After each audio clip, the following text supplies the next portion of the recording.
All right. What a day it's been so far.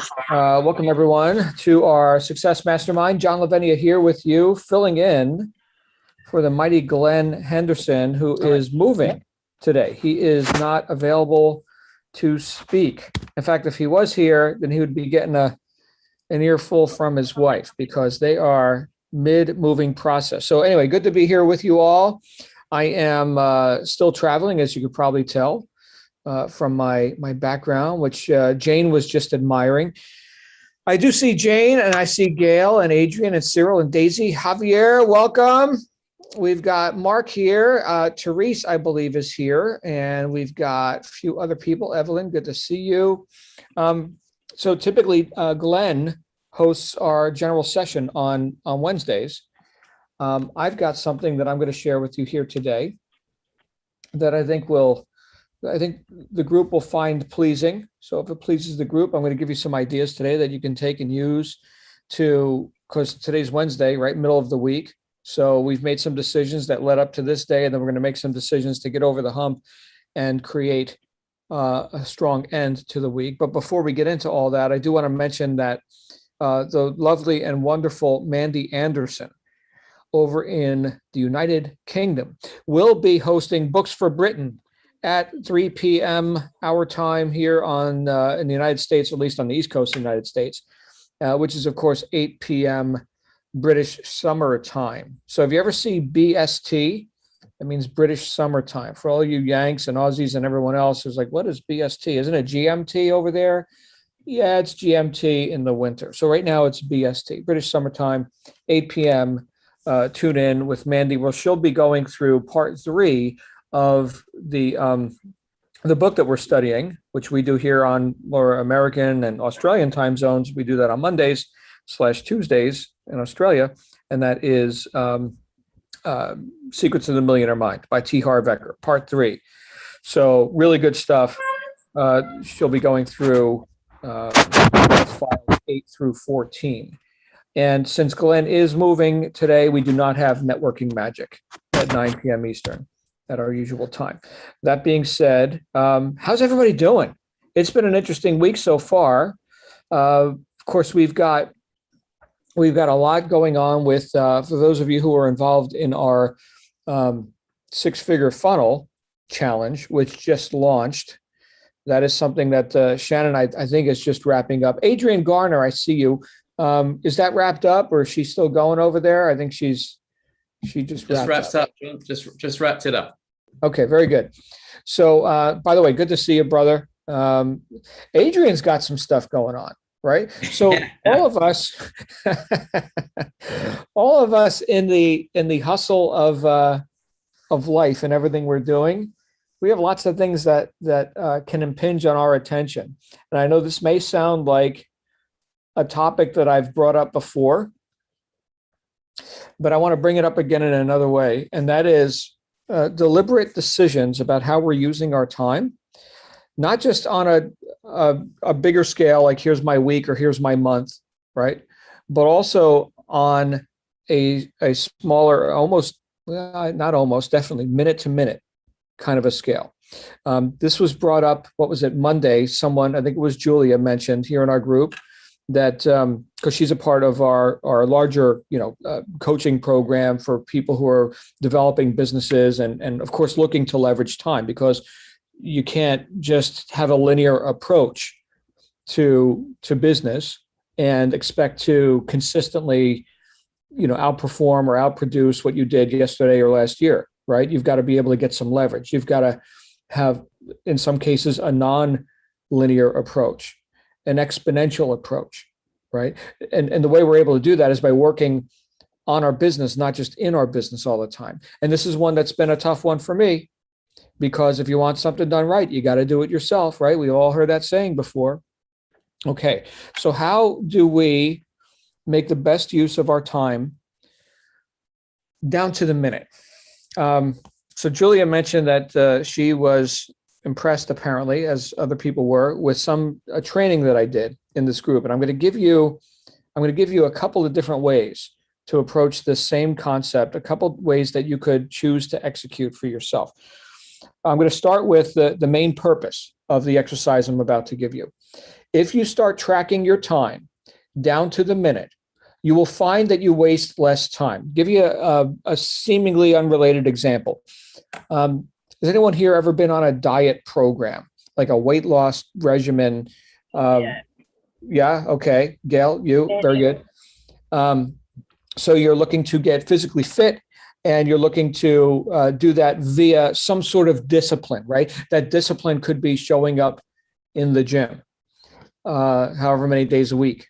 It could be doing calisthenics. It could be running down the street, jogging, right? Bicycling, playing tennis, which, by the way, I think is a spectacular sport. I'm not good at it, but every time I play tennis, with or without the rules, just, hitting balls back and forth, I get a workout. I mean, that's good stuff.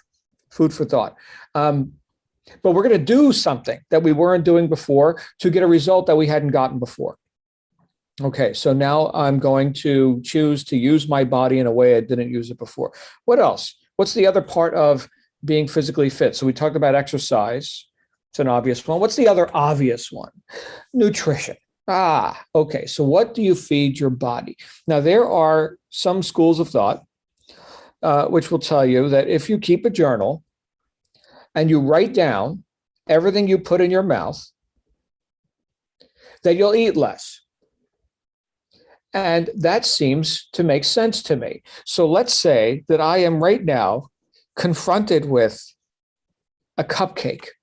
Okay, now knowing that I've got like these fitness goals, and here I am, here's the body, here's the gap between where I'm at now and where I want to be, there's the cupcake. Okay, so there's an interesting scenario. What's going to happen? I don't know. Maybe something happens to that cupcake. Maybe not. I don't know. But if I've committed to writing down everything I put in my mouth, do I really want to take pen to paper and write in the journal, double chocolate, molten lava cupcake with pink sugar sprinkles and the approximate calorie and sugar content? Do I really want to write that down? I mean, I said,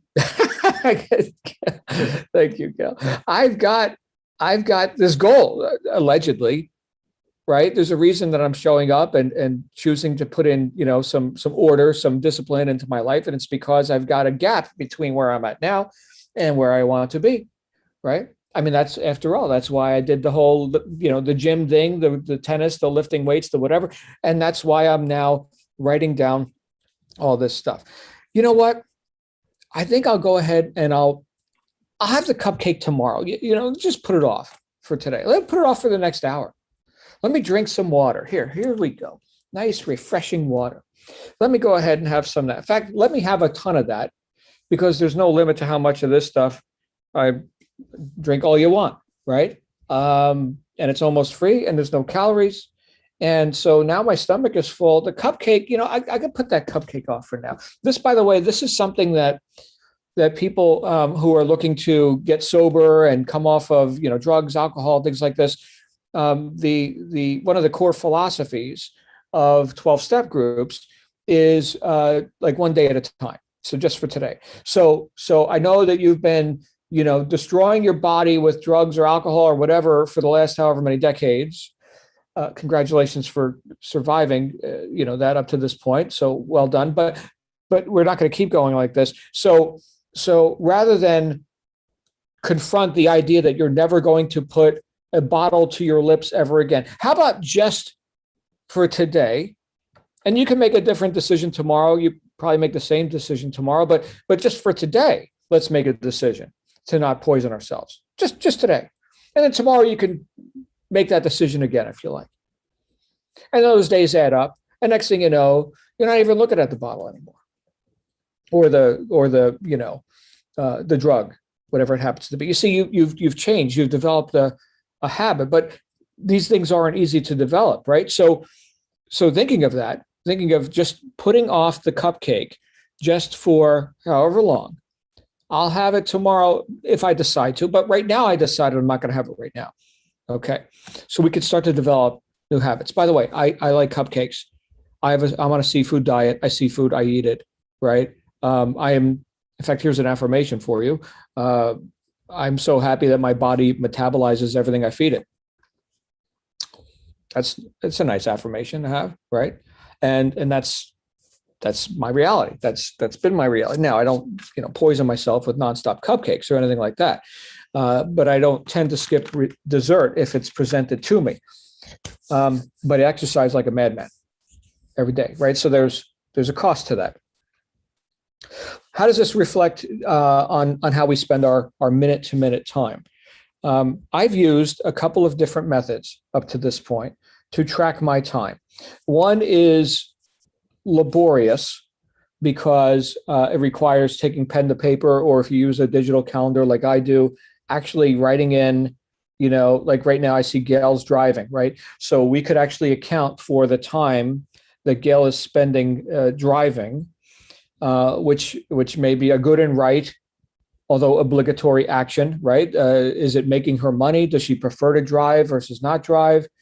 I guess there's lots of questions that we can ask ourselves about that, or that she could ask herself about that. Could she have combined multiple errands into one driving event and then accounted for that time? Or do we keep going back and forth and killing a lot of time because we keep, driving around and not doing income producing activities, right? So these are all considerations that you can have, but you can make your own assessment of what would be the best use of my time. And now, right now, what am I doing? Oh, okay. And for those 17 minutes, I was driving. Okay. And we log that down. And we could do that throughout our day. And we can come up with a log, an actual log, a time log. Mark, I'm sure you're familiar with this, and I'm not sure how they did it in the Marine Corps, but it wasn't willy-nilly, like we're going to go do this drill or something. It was a pre-planned activity, right? There was some structure, there was discipline to that, there was a purpose behind it, there was a start and stop. It wasn't random. And this is the point. Is that we're putting in order, not randomity, but order. We're inducing order, like with the cupcake example, we're order in terms of our nutrition, right? That's an orderly thing to be deliberate about what we feed our body. Same thing with our calendar. We're creating order, and we're noticing. We're just bothering to look and to log down. Oh, I noticed that I did this with my time. Good, bad, right, or wrong. It's not about condemning yourself or anything like that. Although you could look and you can make some assessments now, or some evaluations, and be like, wow, I see a pattern. I see that I tend to do things that are not as fruitful as these other things that I wanted to do or that I intended to do, because that time is going elsewhere. Here's the other benefit of doing this, of actually logging our time, is that we stop multitasking so much. So just like, because I have to account for, back to the diet example, because I have to account for the cupcake or the celery or the water or whatever I'm feeding my body, I'm going to be more deliberate about that. And it's not cupcake and celery. Okay. So now when I'm accounting for my time, it's not this and that. It's not, produce the video content for the website and answer people's texts and emails. See that? Multitasking is out, because now I'm accountable for this time where I'm creating a high leverage product, right? Content, work, something that is going to leverage my time moving forward. I'm deliberately choosing to not eat the email, the texts, the social media, eat it, right? I'm choosing not to allow that to consume my time. I'm now choosing these things, and I'm not multitasking. I think that multitasking is kind of a misnomer. It's the shifting of focus from one thing to another, but we really can only focus on one thing at a time, right? And yes, I know there's peripheral vision and there's things that we can do. We can chew gum and walk down the street at the same time. Okay, fine. But what are we focusing on? Thinking about our real mental faculties and our real abilities here. Yeah, you could put the body on autopilot, chew gum and walk down the street.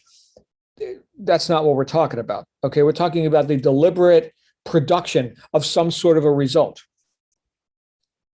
I don't believe that you can effectively multitask. You can shift your focus a lot, and get and take longer to get those basic things done that you said to yourself that you wanted to do because you evaluated them as superior than these other things that could eat up your time just as well. Right? It all costs the same. It all costs a minute or an hour or whatever.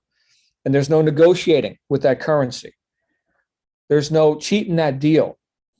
Right? The deal is the deal. Secondhand doesn't care who you are or your opinions about it or your story or what meaning you'd like to add to it. The truth is prior to your thoughts about it. The truth is click, click, click. That's the truth. So what are we going to do? We're going to work with the truth or are we going to just protest? I say we work with the truth. So that's one way you could do it, is you could actually keep a log of everything you spend your time on. And you'll probably do this for a week and it'll be like, this sucks. This is a whole lot of writing down all the little things that I do. There's another way, and this is the thing that Julia was referring to the other day, and that is to use electronics. And I've got this app. There's a few of them out there. The one that I use is called A Tracker. And when I decide that, you know what, this last couple of days, I don't know where my time went. Did I accomplish what I said I was going to accomplish? I didn't. You know what? I'm going to go ahead and fire up this application. And without writing anything down, I mean, you got to program it first. You got to put in the tasks that you typically do. So here's my daily tasks of exercise and, copywriting and content creation and hosting sessions, right? I'm doing that right now. So these are all things that I know are going to occur, including here are the diversions, watching YouTube videos, which I call research.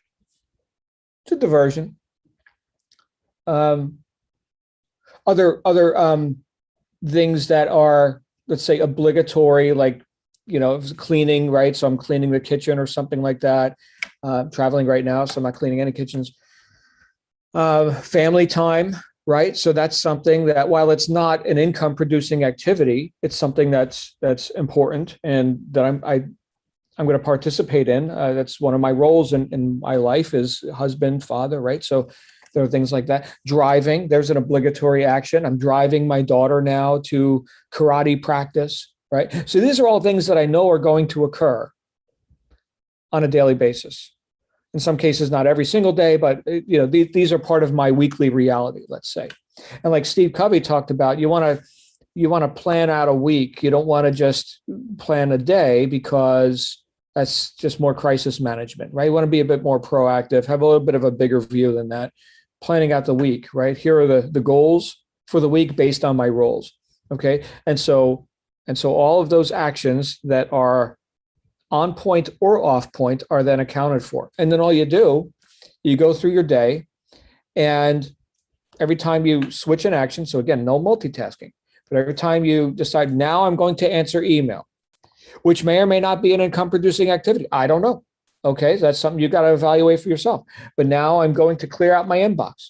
So I click the button on the app, email, fantastic. Now we're going. And guess what happens? I spend less time on the email. Just like I ate one less cupcake, I spent less time in the things which I personally evaluated as being marginally important. Because I want to see those nice, robust, I want to see the celery. I want to see the lean proteins and the salads, right? So to speak. I want to see those rich activities, those income producing activities, talking to the clients, doing the sessions, creating the content. This is in my world, right? With the businesses that I run. In your world, it could be totally different stuff. Okay. But the point is that you've got an assessment or an evaluation that you've made of the relative importance of various activities, diversions, distractions, these kind of things at the bottom. And you're going to do some of that stuff too. So account for that. Okay. Obligatory things over here, driving, doing the thing, answering email, whatever. And then up here, these robust income producing activities. And you've got low leverage ones that are, returning the phone calls and things like that. That's very linear. But then you've got the high leverage ones, which are like, I'm going to create this website, and that's going to live on forever. That's like the top of the echelon, if you will. And again, it's your own evaluation based on the things that you know are important for you, your business, your results. And then we can look back. We track this stuff, and we can look back, and we can, if we're willing to confront the data, right? Here's the data. Here's what actually happened. We can then confront that, and we can say, oh boy. We could pat ourselves on the back and be like, man, that is great. Or we could see, because with the app that I use, I do color codes and all this. Green is good, red not so good, right? Blue and orange, have different meanings, okay? But I like to see lots of green and not a whole lot of red. But if I'm seeing a lot of red and yellow and other things that are not getting me in the direction that I want to go, well, now we can make some new decisions. But we can't solve a problem if we can't confront the problem. So we need data. To quote Sherlock Holmes, I cannot make bricks without clay. Need data. So what are you doing? And if you don't know, let's figure it out. What are you doing? Meaning, where's your time going? Right? It's a great question to ask yourself. And if you don't know, can you know? You can. You can. I just gave you a couple of ways of knowing.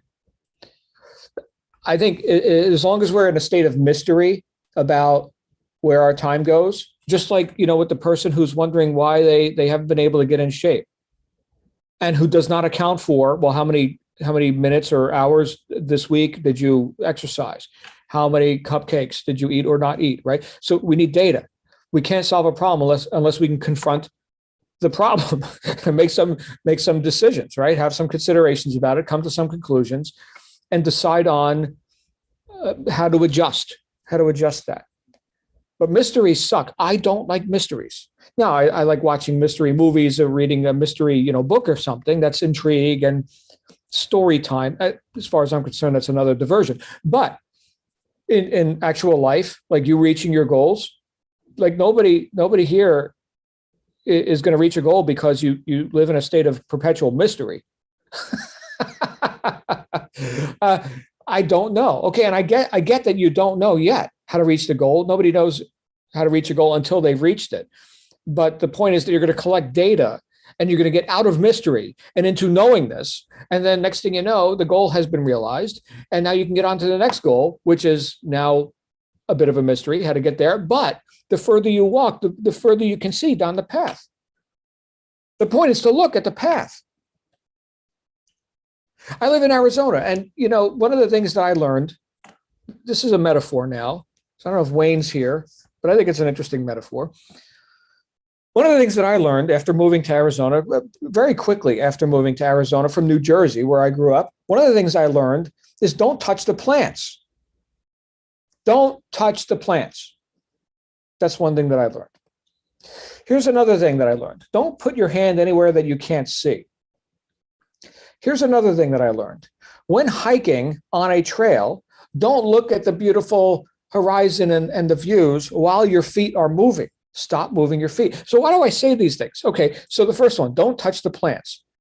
They're pretty, but I'll tell you what, anyone know what a teddy bear cholla is? Teddy bear cholla? You can look it up.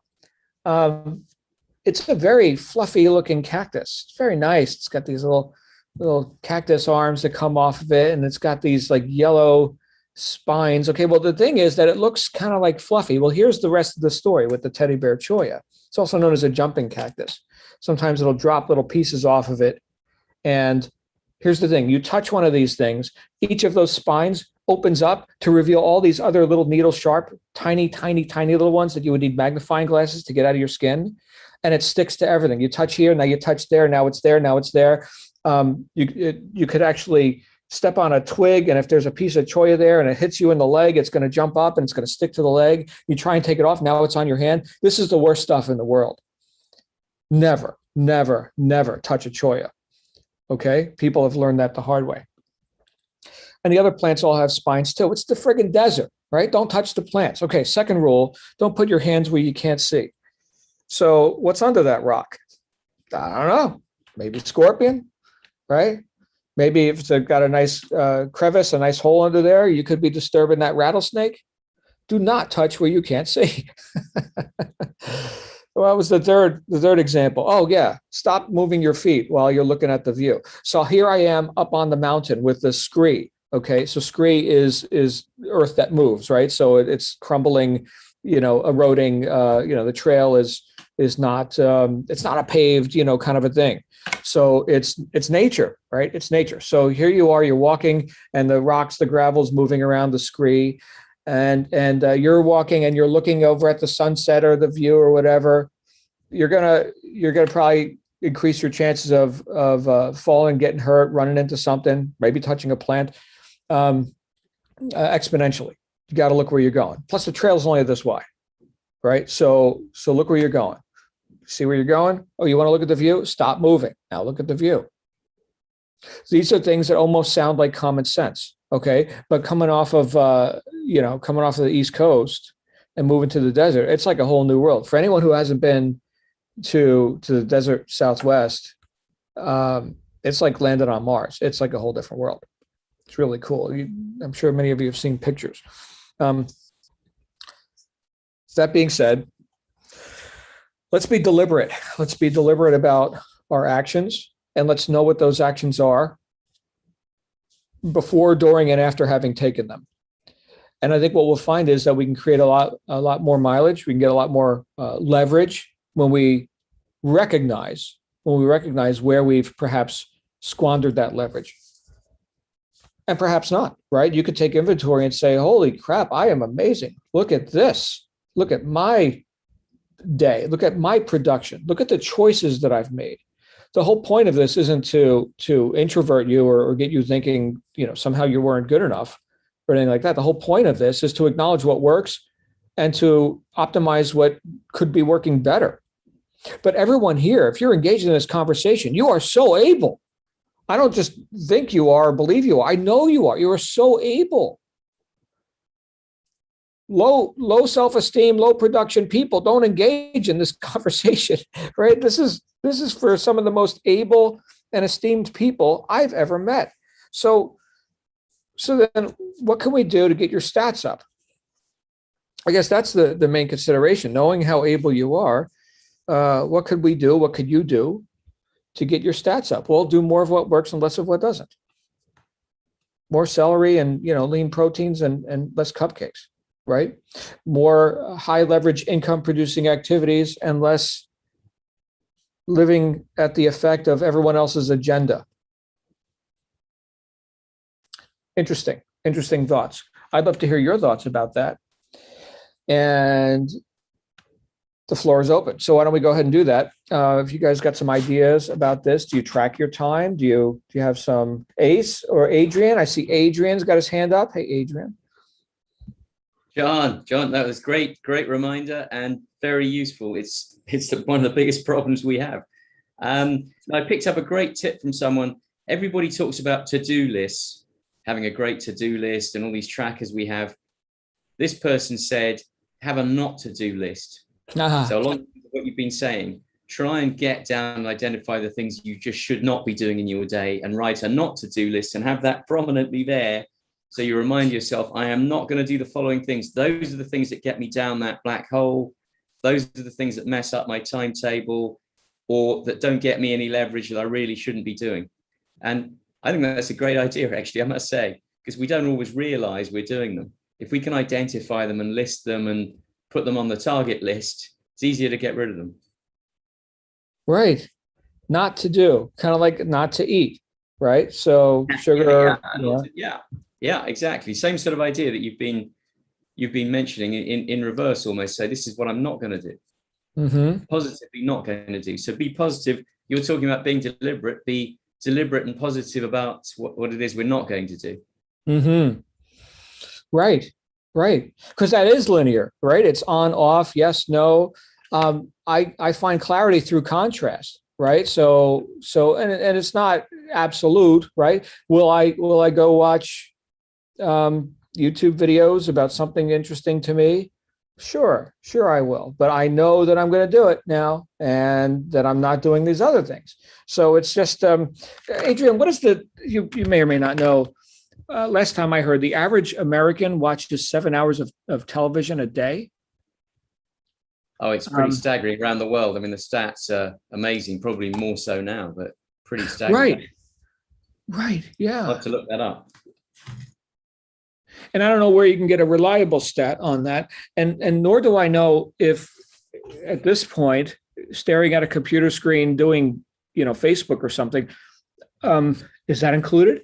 Is that just another form of television? And I guess we could argue, well, I could produce something on there, right? I can do marketing. I can create interest in, branding and whatever. And yes, that's good and right and valid. But again, that's a deliberate choice, right? There's inflow and outflow. There's consumer and producer, right? To what degree am I engaging in, that media as the producer? John, the stats up. I'm looking at stats. It says here the UK stats on average 22 and a half hours a week, not including streaming like Netflix. And then on top of that, it says that 14.3 million homes out of I don't know how many also subscribe to Netflix and Amazon Prime on top of that. So that's a heck of a big chunk of the country. And it's so easy to get into that, isn't it? It's easy. It's like the cupcake. This is an easy, nice, soothing, let's switch on the TV, mind deadening. Can be, of course, very interesting, very instructive, but it's easy to get into a flow of mind deadening stuff for a few hours, which has then taken all that time you've just been talking about, where we could have got leverage. And yeah, it's a positive choice. It is a positive choice, lovely, comfortable. Yes, quite entertaining, switch it on, but it is a drain. It's a sink drain in the bottom of your diary, for sure. Right. If we're willing to look. So thank you, Adrian. Great stuff there. So who else has some ideas about this? Who else would like to have more control because you've got more knowledge of where your time is going? And if any of these ideas helped you, did I spark a fire in anyone here? Cyril, come on out, my friend. Hi everyone. I've been meaning to start documenting my TV hours, and I've been literally meaning to do it for a couple of weeks, to document it. And your words just made me do it for yesterday and today so far, and it's unpleasant reading. It as I said yesterday, it has been a bit of an addiction for me. I can at times change it, but it is about kind of just escaping or relaxing, and also it is for me about information, and I love documentaries and learning something, and some of that stuff sticks, but it's too much about just. It's interesting. The Darren Hardy thing, he was talking about people watching too much news, and that actually damaging their mentality for the day. And it doesn't normally damage me. It does kind of sometimes upset me, but I do watch a lot of news, but some of it is just repetition. That's what I get fed up with myself about, mostly about, because I like to be updated on what is going on in the world. But when I'm just listening to the repeat of the news for the last hour, and it's just repeating itself, then I'm really wasting my time completely. If I'm not doing that anyway. But yes, so thank you. So your words made me actually start doing it, and I won't mention it because it's too embarrassing. But at least it started, and I was quite happy with myself on Monday because I from what we spoke about, I actually started to pull my finger out and change my approach on the writing, and that was very helpful. But I need to make that a habit, so I can, as Adrian said, leverage my day better. Right. It's highly frustrating, and normally I like to kick down and not have bad habits and addictions, but the TV has got past me for many years. So thank you for kicking me into progress, and I need to just plow down on that and kind of whittle away at it. Thanks. Okay. You're welcome. Thank you, Cyril, for being so candid with us, because your willingness to look is a big step, and it's a step that a lot of people won't commit to, right? So I find that mass media, news, all this, it doesn't help me feel causative in my life. I mean, unless there's something I could do about it, right? So anybody heard that story of this is World War II, the bombing of Pearl Harbor, right? And so here come these planes, right? And they're dropping bombs. And afterwards, there were survivors. And a lot of these guys were dealing with the feelings of helplessness or whatever I don't know all the diagnoses that go along with that, but post-traumatic stress and things like this. Except for this one group. This one group seemed to be more okay, and like having gotten through it, happy to have gotten through it. And it was a defeat, but they weren't dealing with as much of the psychological ramifications of having been, ambushed like that.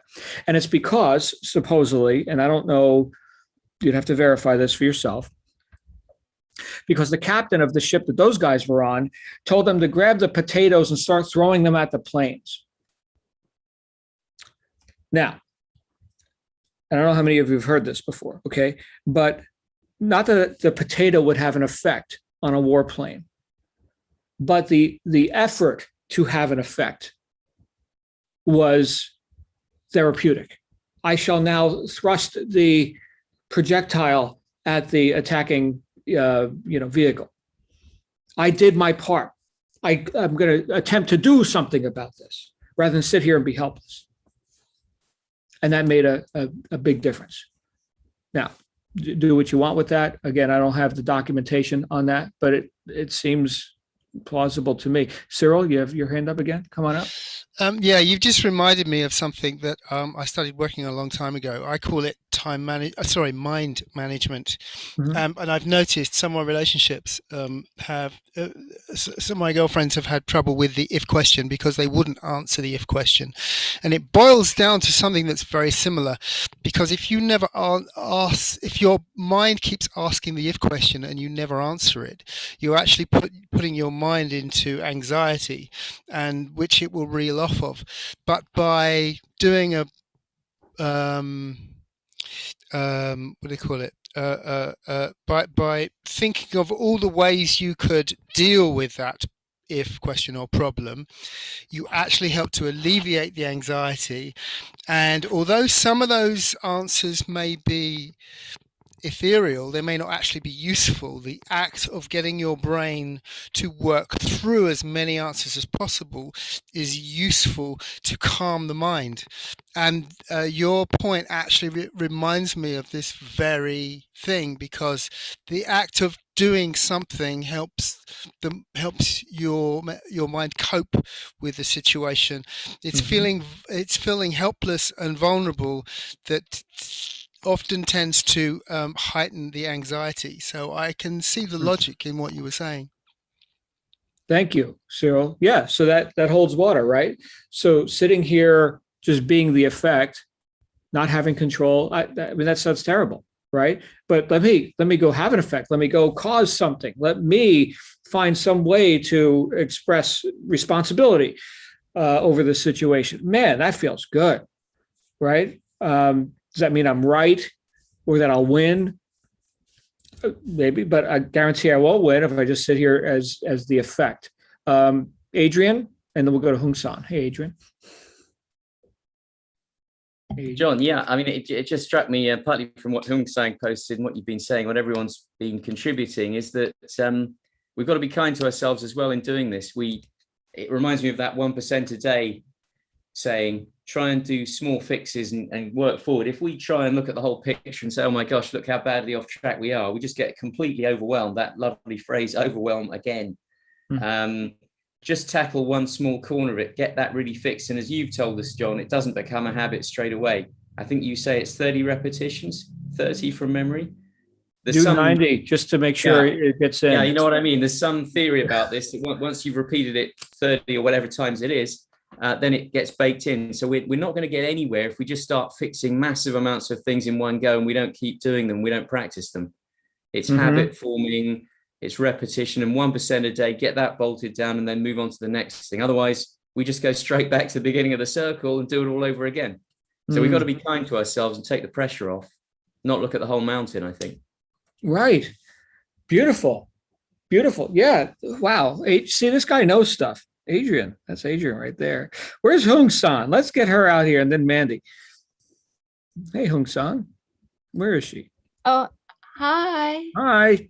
Hi, John. Hi, everyone. What was there was a point I was gonna make. I forgot. Okay. Oh, well, I this whole topic today is so appropriate. At least for me, I keep struggling with time management. I mean, honestly, it's very troubling for me because I'll plan my day. I like write out exactly what I do per hour, but do I even come close to achieving it? No. Do I? And I have no idea why. I just can't stick to a plan. If anything, what I realized is sometimes I just have to work with my natural energy for the day and just write the whole, like the 3 MITs, most important tasks or whatever they call it, right? And for me, just giving myself that grace of, okay, at least I know what I have to do. And okay, maybe I didn't do it between this time and this time, but if I chip away at it in another time later in the day, at least I still moved forward and just feel okay about it. Because I think for a while, I just felt like, what is wrong with me? Like, I do these plans, I plan my week, I color block, I do all this stuff, but none of it stuck. But at this point, I'm just like, I'm giving myself that grace of, I'll try to plan my day. I'll try to block out when I'd like to do it. But more importantly, I think it's more like getting clear on what I really have to do. And if I get to it, maybe in a different time, but that day, consider that like a win already. Because I feel like on days where I beat myself up, that's like just bad for my own mental state. But then if I just, and on the days I can't do the eat the frog and first thing in the morning, but I start with the easy stuff first, get the momentum, and then eat the frog. Hey, just let it be and not question why I can't be the folks who can do it perfectly. So that's just my share today. Thank you. Well, Hung San, look, let me honor you because you're looking and you're recognizing imperfection. Okay. Is there anyone here without sin? Let him cast the first stone. Come on. I mean, really, perfection. So here I am, right? The guy who wrote the book on personal integrity, and it's not perfect, right? I'm still working on myself, right? I haven't arrived or anything. So the fact that you're even causing some effort and attention to go in that direction, you're way, way, way past people who, as Adrian just reminded us, are watching, 20 hours of TV a day or whatever it is. Like, just your own willingness to be deliberate and to look. Holy crap, guys, we're talking about mastering life, right? So are you here to like condemn yourself because you haven't gotten it perfect or something? Look, I celebrate everyone here. Hung San, I celebrate you. Yeah. Wow. You got it. You got it like 5% better than like, the masses or whatever. That's 5% better, but I know it's more than that. And that you deserve to know it's more than that, and stop affirming that you can't, because that came out of your mouth twice while you were talking. Okay. Okay. I heard that. Thank you. That. Yeah. Okay. So you're awesome. Go be awesome. All right. Thank you. All right. We got Mandy and then Cyril and then Jane. Hey, Mandy. Coming. Sorry, I'm there now. Hello. I came on after I saw Hung Sang's post. I, as you know as well, I have been trying to check my time management for months and months, probably since last year, or my time, how I'm spending it. Time management has always been an issue for me, Hong Sang, so I totally understand what you're saying. And it's easy for me to say, well, I've got a 15-year-old or young kid and therefore I can't do stuff. Somehow I'm spending my time. I don't watch TV anymore. I haven't watched it for a long time, and that has really helped. One of the things I find though, so what I would say to help is do get an app. You have to know where you're spending your time. If you don't know where you're spending it or how it's going, you can't change anything. So get one of the apps, and because if you're not doing it when you think you should be doing it, what are you doing instead? What's taking your attention? And it's not about, as John said, it's not about beating us up. It's an information gathering thing. It's trying to find out, what are we doing with our time when we don't know what we're doing with it? Like at night time, what am I doing from 9:30 to 1 a.m. when I'm going to bed at stupid o'clock? I'm not there yet. One of the things I would say is keep it simple. So I did set it up with some notes and things, but that was because I set things up too broad. So I started off with something called Time Tracker, which was really, really good. And then John recommended a tracker, so I changed across to that. And I transferred across what I had in Time Tracker. Once I saw what John's got, it needs to be much more specific. So it's like, for me anyway, feed the cats, school pickup, school drop off. And so all I can do then is every time I got it, I know exactly what it is. And I've just got to click it, because then you don't need the notes. And once you do one, if you do another one, it will go straight into the next one. You haven't got to worry about it. What you have got to remember though, is every time you change a task, change what you've got on the tracker, because otherwise you find out you've got 50 hours and you've been feeding the cat for 50 hours when you haven't really. I've had that quite a lot. But they are easy to change. And I must say, a tracker, I prefer a tracker. It is easy to change. You just have to go into it, the history, click on it, click the time, and it will let you put a new time in or a new date in. It is easy to do. Don't give up if it doesn't work straight away. The first week or so is just collecting information. Don't change what you're doing, because as soon as you've done it, you'll go back to it the next time when you're not tracking it anymore. Just track what you do. Just do exactly the same as what you normally do. Track it. Make sure you go in every time you change it. Just have it on your phone next to you and just press it the next time you do the item. So you can set it up this weekend and start next week. And then once you've got a couple of weeks data, you can go back and say, okay, so what was I doing when I set up in my calendar to do this? What was I doing instead? And that's when it gives you the information.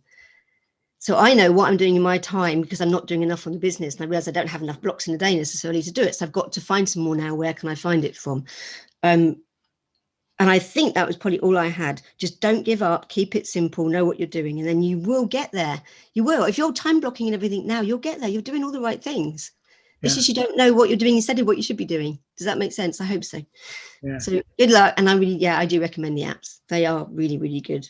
Thank you, Mandy. Yeah, I'm witnessing transformation with you. So yeah, awesome. So thank you for your feedback on that. Mandy and I are doing some work together, so I get to be intimately aware of what Mandy is doing. Hey, Cyril.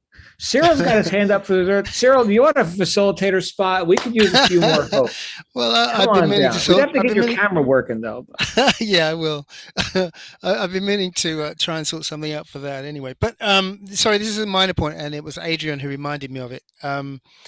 I had my first semester at uni. I virtually had a nervous breakdown. I just fell to pieces, and because I had a problem with trying to get stuff perfect, and ended up not putting stuff in and failing a load of courses. And to help deal with that, I put myself through counselling at uni, which was really helpful. And as one of the things that we have been talking about over our time together, it has often been about how do you eat an elephant? One bite at a time. And it was a variation of that particular saying that really helped me to come to terms with the idea about, and also about the fact you've got to be in it to win it. So it's kind of get it done. Doesn't have to be perfect. Get it done and get it in. So it was about nibbling, and my one was, I think it was something like I nibble at big tasks, because to be honest, what used to happen to me before I was at university was I would see the mountain and walk away. I had a real problem with seeing too much of a mountain to climb, and I would just feel and see failure, so I'd walk away from it. But enabling myself to see the one step of a time to climb the mountain really helped to change the way I started to do things. And actually it was how I managed to get through university, because without that thinking I would never have made it, and actually getting my degree sorted as it was. But so yeah, we nibble at big tasks. You eat the elephant one bite at a time. Thank you, Adrian, for reminding me. Yeah, because that was a very big thing for me to get over, because I was so insecure and had to really deal with the failure issue, and managed to turn that around. Thanks. Oh, thank you, Cyril. All right. Who's next? Cyril. No, Jane. Hi, Jane. We got Jane Akinulu here, and then we'll go back to Cyril because his head will probably go up again. Where's Jane? Let's get Jane out here. Jane. Hello, Jane. Hi, everyone. Yeah, it's a very appropriate and timely subject for me.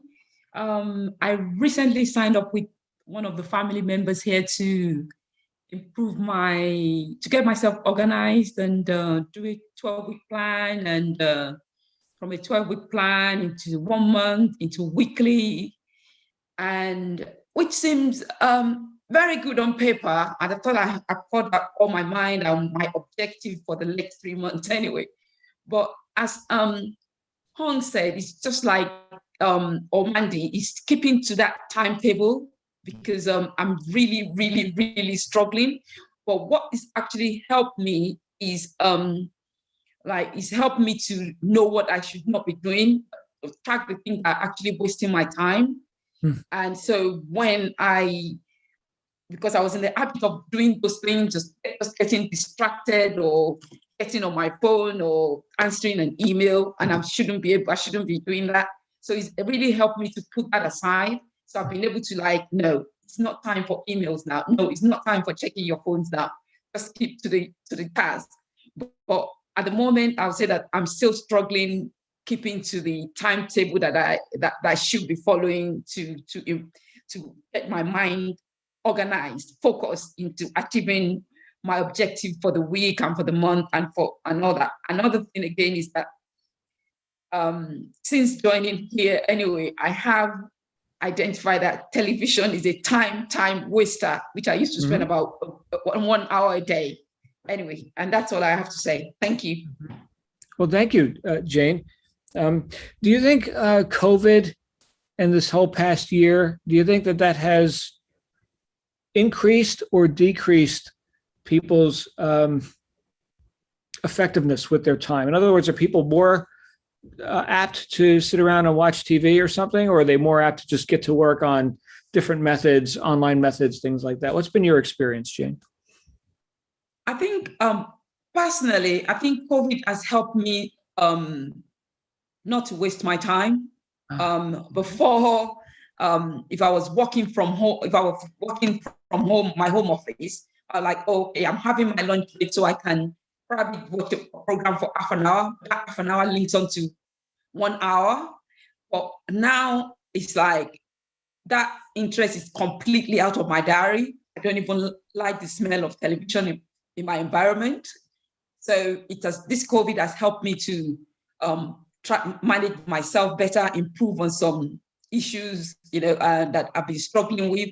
And it's just continuously in that process of self-improvement, self-development, and that I am joining now. So for me, it's like this COVID has helped me in the process of healing more in terms of mental and all the other things I was struggling with. And it's now just getting me focused on achieving my desire, what I wanted to achieve. Yeah. Okay. good. Because I've observed both sides of that, where oh well, now with COVID and shutdowns, let's just sit around and wait for somebody to do something about it. So let's just watch the media, right? And then on the other hand, right, I've seen people whose stats are up because, after all, look at all this opportunity, right? So there's two different ways to approach that circumstance. Thank you, Jane. Great feedback. We're going to hear from Linda, and I think we're going to wrap up with my friend Linda Landry. Hello, Linda. Hello, Linda. Hello, Linda. I do not hear you. Hi. Hey, there she is. Okay. Hi, everyone. Hi, John. Well, John, as you know, I've been in a complete state of overwhelm for the last couple of weeks. Today I hit the reset button, took the day off from work, and I've never tracked my time before, so I just downloaded that app and I'm gonna give that a go. I sat down this morning, wrote out my calendar for next week, and yeah, there's no free time there. My problem is I'm always trying to put 10 pounds of crap in a 5-pound bag. Mm-hmm. And I'm always too busy. So I guess I just got to figure out where to let things go. I don't know. Okay. Yeah. Oh, So tracking time may enlighten me a little bit. well, what's the alternative? Don't look. How's that sound? Does that sound effective? That doesn't sound good. No. Right. Okay. Yeah. No, but it's like I'm struggling with, I'm so far behind on some things that I really need to get done that I just don't have time to do. So I guess I'm just going to have to create the time to do that. I'm not doing other things. Well, there's things that we can accept, reject, delegate, right? Neglect isn't very good. Okay, but I will, I won't, or you can, right? Let me give that to you. So yeah, I think the idea of ignoring. Remember, how many of you here were in that conversation where Shannon was talking about how to solve problems? Go back into the archive and find in general session how to solve problems with Shannon Lavenia. It's in there. Okay. And she talked about the difference between confronting the problem, attacking the problem, neglecting, bypassing, running away. So there's different ways that people deal with or fail to deal with problems. And I think what Linda just described is not unique to Linda, right? The idea of overwhelm and the reality of we're only working with so many hours in a day and all that. But I think go back through that, Linda, what Shannon did on that session. And I'm happy to work with you on this offline. Okay. So yeah, you're awesome. Just please remember you're awesome because you are. There's that. Okay. Adrian, you have a closing comment, Mr. Gardner? John, I'll be very quick, but on that last topic, yeah, and look, I've fought this my whole life. The only way you can break the sound barrier, which is what you've got to do, is to set deadlines for yourself. And they all link back to this burning desire and everything you've been getting us to study. We can do all of the things you talked about at the top of the hour in your discussion, but none of it is going to work if we don't have a burning purpose behind it, because stuff will crowd in every day. There's always more stuff, as somebody was saying, to fill that time bucket than the bucket is large. So you have to make choices and sacrifices. And the only way we're going to do this is to get that burning desire so prominent in the front of our mind that we set deadlines for ourselves related to that burning desire that's getting us to the burning desire. And the rest of it just has to fit in. It's the other way around. You put the stones in the bucket first that represent the burning desire and the leverage you're talking about. And then you pour the sand in and it will fit as much as it can. If you do it the other way around, it's never going to work. We can have tracking apps, we can have everything, but your priorities have to be clear and they're driven entirely by your goals. And those then drive the deadlines you set for the week to get to those goals. If you don't do that, you're just going to pour the wrong stuff into the bucket and then you won't have room for the stones. It's just as simple as that. Says the host of Life and Business Tools. That's right. Yeah, the why drives the what. Yeah, we all grapple with this. We all grapple with this every day, and we always will. There's always someone phoning you saying, I need something, I want something, please can you do this right now? The family saying, can you do this for me? Sure, we can fit stuff in, but we have to look after ourselves first, and those burning desires and those goals. With that time, it's all about priorities. You've talked about, John, and that's how we get that leverage. Beautiful. Thank you, Adrian. And thank you, everyone. What a great session. So where does your time go? Let's take a look. I'm going to be back here with you on Friday for Fun Friday. In the meantime, remember, we got Mandy, Books for Britain in 2 hours. And then, of course, tomorrow, we've got a full calendar with, of course, general session, gentle yoga and relaxation, and global and tactical marketing with Mark Riggle. So that's all happening tomorrow. In the meantime, you guys make it a great day. All right. We'll see you real soon.